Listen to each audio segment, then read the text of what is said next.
Bonjour, donc présentation de l'AD 8494 à 8497, qui est un amplificateur pour thermocouple afin de mesurer une température. Donc au niveau de la simulation, donc voilà ce que ça nous donne. Donc là on a un thermocouple, on a 74 degrés. Et donc on a 5 millivolts d'amplitude par degré Celsius, ce qui nous fait là 369. Donc là si on monte à 80, ce qui nous fait 400 millivolts d'amplitude.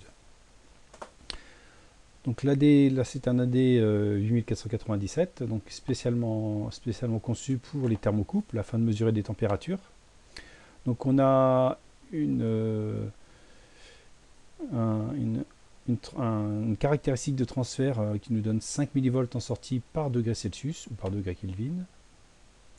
Au niveau de la doc, donc, vous avez le type de thermocouple associé au composant. On voit que le gain ou la caractéristique de transfert, c'est 5 millivolts par degré Celsius. Et suivant la température, vous utilisez l'un des quatre composants. Donc si on regarde un petit peu plus en détail,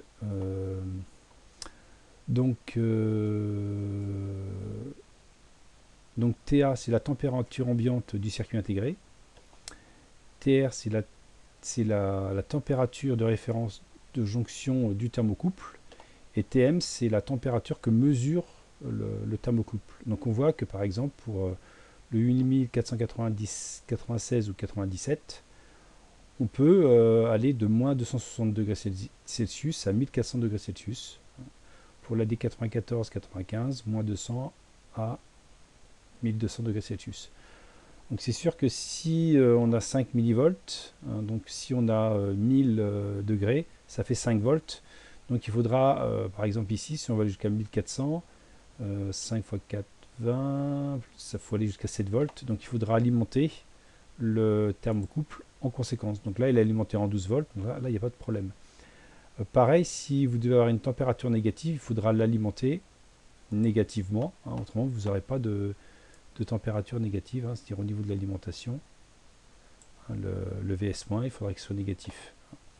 Donc on voit qu'il est alimenté entre plus ou moins 2,7 volts jusqu'à plus ou moins 18 volts. Donc là, par exemple, 18 volts et moins 18 volts. Et au minimum, plus 2,7, moins 2,7. Voilà. Autrement, il peut être alimenté simplement en monotension, mais à ce moment-là, vous n'aurez que des températures positives, vous ne pourrez pas avoir de température négative. Voilà, sauf si vous changez la tension de référence. Vous pouvez aussi rajouter une tension de référence, ce qui fait que ça rehausse par une composante continue le signal de sortie.